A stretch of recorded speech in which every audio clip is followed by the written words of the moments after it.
Hello everyone, this is Joe and welcome to another episode of Collecting Bionicle. In today's episode, we'll be unboxing a movie accurate version of the Kraahkan, which is also known as Makuta Pterodax's Mask of Shadow. We'll be then painting it to its proper color, which is black, and then hopefully showcasing the final product for you guys. So you may be wondering, why exactly do I need a movie accurate version of the Kraahkan? And so, while Bionicle does do a very good job of how the sets are represented in the official mediums the story is told through, there are a few instances where things look slightly different. A few examples of that are Matanui's sword and Bara Magna, of course the Kraahkan itself, Turaga Duma's mask, Turaga Lee Khan's mask, the Noble How. And just for me personally, it would be really cool to get these versions of the masks or weapons or tools with how they're most commonly represented or well known in the story. And so of course for my collection I'm still collecting the official set and getting all the official pieces, but for display purposes I wouldn't mind displaying, a more movie accurate version or a show accurate version or maybe a more comic accurate version. Granted, I would still probably keep the official parts very close nearby in case I wanted to swap. Maybe I want to change up how my shelves look or something like that, or what I'm currently displaying. Granted, I don't have any of that set up now, but I'm just thinking for the future. So I thought starting with the Kraahkan was a great idea, not only because I do honestly probably prefer the movie version to the actual set version, and again it's probably because I've seen that the most throughout the 3 Bionicle movies, but also I thought it would be a great piece to get practice on for painting and choosing like the right plastic, because I did get this package from Shapeways. So there's actually an incredible 3D modeler on Shapeways called Kortess Creations, and he creates many masks. One of them was the movie accurate Kraahkan. And there are a few other masks on Shapeways that are more movie accurate from a few other sellers that I would like to get at some point. And of course there are official canon masks now that were never created in LEGO for Artaka, for Helrix, and I would like to get those at some point, and those are probably the most important since those are the only representation of their mask. And so I do think, getting some practice on this would be good for eventually when I need to make the actual canon mock masks and get them as accurate as possible. So I figured this would be a great one to start on. Again, I'll definitely link in the description the mask, and again it's from Kortess Creations, really cool mask. And I got it from Shapeways. So very excited to showcase this. I have Pterodax here by me, and I'll definitely do a comparison and show you what I'm thinking from the unboxing. But without further ado, let's jump into the box and see what's inside. Alright, so here's the box, and of course Shapeways ships in these nice boxes here. First, I'm going to take out my address, and I did open it just to confirm everything, but I still want to show you how everything looks in there. But of course bubble wrap, all that fun stuff. Going in here, the mask comes in this nice bag here, so it's nicely packaged, which is of course very important. Let me focus on that right here. So yeah, of course it's very important to be packaged properly because, this is plastic and it could get crushed, and you don't want your kind of expensive 3D printed item to be crushed on the way to its destination. So nicely packaged by them. And the shipping time was actually very quick. I was surprised to get it at this time. But again, more bubble wrap there. And now if you're wondering the material I got, I chose smooth fine detail plastic. I did some research and contacted a few people that have used it before. I was told by many that the smooth fine detail plastic was in close to quality as far as smoothness and strength goes to LEGO, as you can without being too expensive. I do think there's maybe one possibly higher grade called like smoothest fine detail plastic, but that was much more expensive, and I heard that this was good enough. Who knows, if these start breaking, maybe in the future I can look into that, but for now I thought this was good enough.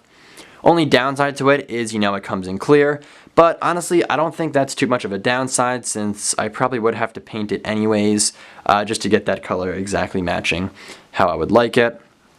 And again, just from first impressions here, it is truly very smooth. Honestly, it has a similar feel and texture to Pterodax's actual Kraahkan that comes with the set, so that's the one that LEGO came with here, and here is the actual movie accurate version. And I actually have a picture on my phone, forgot about this, that shows a nice side by side. So that is Pterodax as he appears in the movie, and that is the mask. So again, incredible detail there, really nicely captured. So really good. So as I was saying, the texture does quite match. Maybe not as smooth, but still very, very close, and it does feel pretty strong. So that's really good. Alright, so as far as putting this mask on Pterodax himself, I'm just going to rotate the head around like this. And I do think this mask is more designed for Metru heads and not Mata heads, so it won't actually connect in here, it'll just kind of slide in. And also, I think it's, so like the actual connector is made for Metru heads, but the actual mask itself, for its best look, I think, is used with Avmatoran, Shadow Matoran heads from the Fantoka line. So that's the best, as I cannot get this in right now. But just for the sake of this, I think in the end I'll show you with its proper head, and I'll try to work out how to connect that to Pterodax. But that's how he looks, and that looks so awesome. You know, the mask itself really does match the build of Pterodax, and I'm really excited to see that painted black. And again, I know this is kind of like that dark gray, like the old Lego dark gray. But since Pterodax's mask that came with the set was black, I do think matching it to black is the best way to go. And of course in the movie he's like a red and green, but you know, getting the movie accurate design, but one that matches the set. So it should be black to match. But again, it does look really cool, and it still is clear. I'm so excited to see that in black. But that just looks so awesome on the figure. And again, you know, it will slide off right now, kind of. But again, it's not the proper connector piece here. But I guess a good note is that it does stay in pretty well, because if you try it in here, which is, you know, more closely relating to the Metru head connector or the Avmatoran connector, it slides in very nicely, it stays nice and secure, and it does really feel sturdy, and it comes out nicely. I'll probably be careful painting around the actual Technic connector, just because not that I'm too concerned that it suddenly won't fit, because, you know, paint is putting layers on these items. You know, if paint scratches off, I don't want it dirtying some of the figures, so maybe I'll put like a light coat over it just to cover, but nothing too crazy, because honestly, if I keep taking it off, it will wind up scratching off anyway, because unfortunately paint really isn't permanent as much as we would probably like it to be. But yeah, so that's just a general overview of it. Again, really impressed so far. Again, I chose smooth fine detail plastic for the material because I heard that was very strong and very smooth, because if you get some of the lower quality material on Shapeways, you can see more of the print lines and it doesn't look like actual Lego plastic. And of course, you want the strength of it. So that's one reason. And of course, the color doesn't matter. It is only in this clear because I do have to paint it anyway. And so what I'm going to do now, I'm going to start painting it. Like I kind of said in the beginning, I want to get some practice on this one. Granted, I still will hopefully get something that looks very good, but I'm a little new to everything. But I'm going to show you what I researched and found out about how to properly paint this. And I'll show you all the items I bought and what I was thinking and why I decided to go with these kinds of paints or preparation for the actual material. So without further ado, let's go ahead and start painting this, and I can explain everything. Alright, so here's my little workstation for painting, and I will be using an airbrush to paint everything. So this is the compressor, if you guys are curious, and that is the airbrush itself. If I can get a closer look. The compressor is on, and it's just spraying into the air. So pretty cool little device here. And so the reason for spraying in the first place is, compared to a paintbrush, if you use actual hand paints and then painted it on, it'll look fine, but again, you can see the paintbrush, and you know, I'm trying to get it look like it was actually machine printed by Lego, and that's how it was molded. So just, you can tell when it's hand painted, at least most of the time, unless someone's really that good, and I'm not too experienced and steady with my hands enough to get that. So that's why I have to use a spray. But then the next question is probably, you know, why are you using, or why aren't you using spray paints in the actual cans? And the reason for that is, one of the biggest things, of course, with customizing existing parts is that you have to get the colors to match. And while black for the Kraahkan isn't too hard to match, I'm thinking for the future and for other colors, for like the official canon masks, if you're thinking some of the Lego gold or the Mata blue and all that, I'm just thinking for Helrix and all that, and for Artaka. But those colors can be very hard to match, and it's probably next to impossible to find an actual spray paint in a can from a store that exactly matches. And so by using the airbrush, you have the freedoms to use just normal acrylic paint like this, and you can pour it and mix it with thinner, then you can spray it out. So you have the freedom to choose any color you want. You can mix if necessary, which I'm not sure how much I'll have to mix, but you know, there's a lot more options. You can control the pressure of spraying to get it thin layers so it's not building up in one spot or getting all spotty. So you kind of have a lot of control, which is why I decided to go with the airbrush. And honestly, it wasn't too expensive. It was like $90 from Harbor Freight, if you have any of those near you, just a hardware store. So really great tool, compressor, and airbrush, and the kit was not very expensive. So I'm still getting used to it, which is why for the first mask I'm using the Kraahkan, which of course is something I do care about, but not something that's overly important for my Canon Mach collection. Which is why I'm starting to develop this custom, since there are some masks now that don't exist and I'll have to paint them and make them look good. I did a small experiment on this old Lewa joint. It came out alright. It's a little hard to see. I'm not in focus, so that is another issue. Let's see if this helps. So again, still a little hard to see, but it actually turned out really good, and I added on like a clear coat at the end because I wasn't sure how it was going to turn out. And it came out fine. I did spray it on a little hard, so, but it's a matte clear coat, and I'm going to explain the actual paints I'm using right now, and you can see the mess from the clear coat here. But starting off, I decided to go with a primer, and again, I haven't used the primer yet, but I did test out the paints in clear coat. But we'll see with this, but just naturally I assumed, you know, making sure you have a clear, good base coat, not only just to cover a few of the blemishes here, since you know, this is mostly clear, this plastic, but there's still a few darker spots, so I want one flat base color. And then just in general, primer helps the paint stick better, and these acrylics scratch off really easily, even if you just rub your fingernail over it. So I'm hoping a combo of clear coat and primer can help, but mostly the primer. So that's what I got, and again, I didn't test with it just because it's basically paint. I test it with the paint and the clear coat. So that's the first layer, and that's what you will see me do first. But from there, then I'll put on the actual black. Like I said, black is a very easy color to match to. It's just black, so nothing to be concerned about with being extremely precise with coloring. For the gold and the blue, like I said, for Artaka and Helrix respectively, I'm going to have to be a lot more precise, but you'll see those when the time comes. So pretty simple there. I'll mix that with thinner, which is somewhere around here. It's this white stuff, but it dries, or when you mix it, it'll blend in normally. But that helps thin the paint since it's pretty thick, because it has to be really thin and runny to actually go through the air gun or airbrush. And then lastly, something that I'm still deciding on, but it's a final clear coat. So this is just a matte one. So matte is a pretty flat as far as like shine goes. I think there's like matte and then satin and then gloss and high gloss or something like that.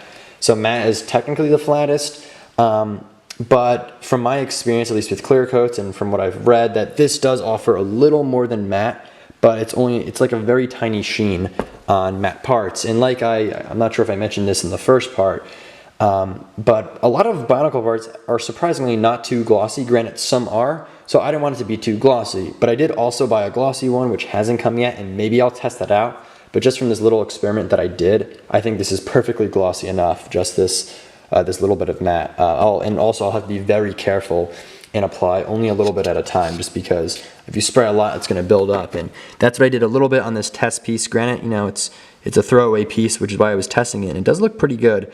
But that's important for not only adding a little bit of sheen to the end, but also protecting that final paint, so if you do scratch it, it doesn't rub off. But without further ado, I think I'm ready to dive in and start applying the primer, and then I'll check in after and show you guys how it looks. Alright, and there's the Kraahkan with 2 layers of primer applied, and I have to say, it's looking pretty good. I got pretty good coverage. Clearly it's all white now. You don't see any of the clear. And honestly, it's picking up even better on camera than how it looks in person. Granted, still does look pretty good in person, but looks even better on camera, honestly. Just because you can't see all the blemishes or maybe slight particles I missed. Still getting used to the airbrush. I'm not a pro with it by any means, but definitely turns out a lot better than how it would have if I used a hand brush. So really happy with that.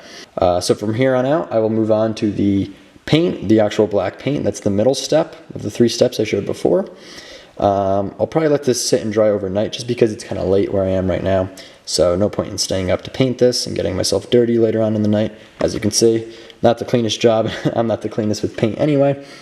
And one final note I just wanted to mention, something that I'm doing as this is drying is checking for drips and actually very precisely wiping it with a paper towel. So usually the drips will accumulate in the corners and like ridges. And you know, that's natural with any kind of paint, but especially spray paints. As you're spraying on very quickly, it tends to build up if you're holding it in one spot or the pressure is too high. And you know, even though the spray paint and any kind of spray looks really good when it sits on because there's no brush strokes, and I guess there's less chance for buildup, it's still very possible, and you know, that could ruin maybe detail in a corner, or maybe it just doesn't look good or makes the color too dark, or you know, it can just ruin, you know, your kind of perfect product you want. So what I've been doing, you know, as it's approaching those final stages of drying and I have less of a chance to actually wipe away the paint that's drying, since the clumps are taking the longest to dry, and I guess the first layer has already dried, I'm just going into the corners very, very precisely and just dabbing over the clump or the drip, and it soaks up most of the drip, and then the rest of the paint can dry underneath normally without, you know, creating a little clump. So just want to share the little note of something that I picked up on when letting this dry, to ensure that the detail and quality stays the same and making sure no drips permanently stay there. And that is the Kraahkan after 2 coats of black paint, and again, I do think it turned out really well. Not only does it look really smooth, but the paint is sticking pretty well. I do think the primer helped with that. And as far as like the spread of coloration, it's very consistent. So there's no spots, or it's not spotty in that regard. So the primer definitely helped with that. Only small issue is just that you know, the clear coat is definitely at this stage to me 100% necessary, just because I actually already even nicked a little corner which just scratched and a little bit of the paint came off. Granted, I'm not sure if that's because the paint I'm using isn't the highest quality and it's a little old, or if that's just because I do need the clear coat to protect it. So I'm hoping it's just the clear coat that can help protect it. But overall, very happy with how that turned out. It's looking really cool. I won't waste too much time, you know, as far as going over what I did. I think I had a lot better control over the airbrush this time, not only from getting more experience, but also because of the primer. You know, the paint stuck a lot better, so I didn't have to almost blast certain parts of it, so I did not have to worry about runs at all. So that paper towel strategy was not necessary at this stage, but again, very happy with how it came out. It's looking really good, and again, looks even better on camera than it does in person, but still in person looks very good. Just want to protect this paint so we're not chipping too much of it off. But overall, again, very happy, and I'll check in with you guys after I apply the clear coat. Alright, so that concludes the painting of the Kraahkan, and I am very impressed with how it turned out. So as you can see, here's the final product, and believe it or not, the clear coat actually dried rather quickly, and it's definitely working as intended. Like I mentioned before, there was a slight chip previously on the base of the mask. But after applying the clear coat, you know, I've been a little more rough with it, and it's definitely holding really well, and I can even feel like the extra layer I put on top. So it definitely turned out really well, and I'm very, very happy with it.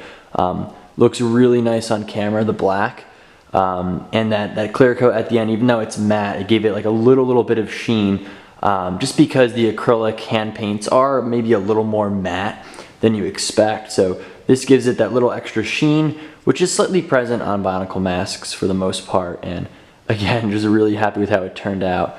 Inside looks pretty good. I didn't care too much about the connector because that's probably gonna get rubbed off anyway, just because it's sliding in and out of a mask and a connector. But overall, we're really happy. Again, there's some crazy detail here. Definitely check out Kortess Creations in the video description, and you can buy the mask. Really impressed with that. Now for a little comparison to the official Kraahkan that we get. As you can see, the color matches pretty well, and I know this isn't the best lighting. You can see that it's pretty close, and it has that same kind of sheen when the light is reflecting over it. So again, really happy with how that turned out. And there's a comparison with the insides. Definitely gives off that same vibe I'm getting from the official one, with the actual texture being, you know, pretty smooth. And the clear coat did a pretty good job covering. Granted, there was a few blemishes, not sure if you can see that. That's a little more shiny. There's actually like a very slight blue film that appears on when you're spraying the clear coat. So now I know for the future that if that appears, I'm probably spraying on too much. So I got good coverage everywhere else though, and even on the little corner parts, like I said, that were chipping. And yeah, like I said, same style, you know, this black matches the sheen, the feel of it. I'm really happy with how this turned out.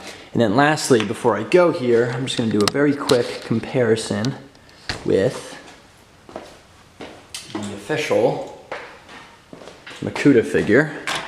we'll put the mask on. Now I know it's not too much, the headpiece isn't on in the greatest way possible here. I just kind of throw in an Avatoran head since that's what the Kraahkan, or at least this one from Kortess Creations, is designed for. So we'll just throw that on. And something to note too, the actual connector piece connects a lot better now. You just have to keep putting it in apart, since, you know, when it's a fresh 3D print, it probably has a little trouble. But I'm just going to zoom in on this, and the head isn't really, you know, there's probably a much better way to do this online. But as you can see, that looks awesome, and his head is incredibly overexposed right now.